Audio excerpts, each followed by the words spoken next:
Today we will be reviewing Dare to Lead by Brené Brown.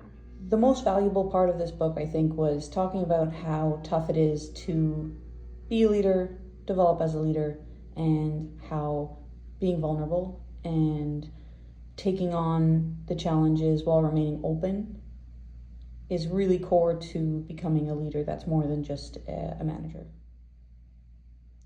And I really liked some points that she made around the space of emotions in team building and team leading.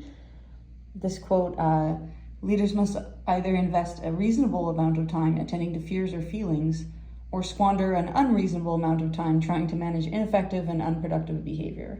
I thought that really struck home because sometimes you just want to get on with it, and sometimes you'll spend more time on the back end trying to fix the problems you've caused by not addressing people's real thoughts and concerns. She makes a great point against oversharing, kind of disclosing things as a leadership tool, or just being vulnerable for that sake. And really brings up a point that a lot of people struggle with when it comes to being vulnerable as a leader, is that you may misunderstand it as just sharing everything, disclosing everything from your personal life, but in reality, they're really meaning being vulnerable within the space of work and within the space of being a leader, and emphasizing the psychological safety within the project work. There's really no obligation to, and actually advises against the oversharing and kind of indiscriminate disclosure that some people associate with being asked to be vulnerable as leaders. This was really interesting, what she called stealth intention and stealth expectation of certain behaviors.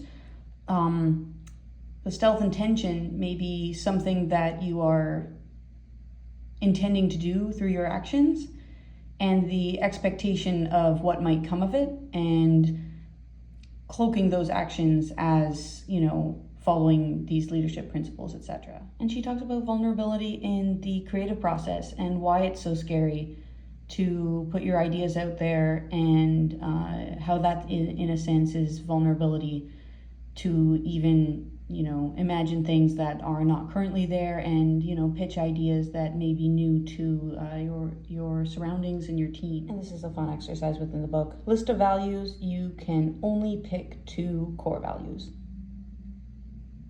and you cannot pick more, and you have to really identify. It's fun to do this by process of elimination. What 2 of these, all very desirable attributes, would be if you could only pick 2?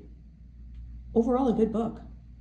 She names problems and describes dynamics within yourself that you might not have really identified, but maybe have been hampered by. I do find Brené Brown a little hard to understand, and I find her books a little repetitive, but I do think that there's a ton of value in particularly this one. This one I like better than the other ones. So I would recommend this one if you're going to read any Brené Brown book.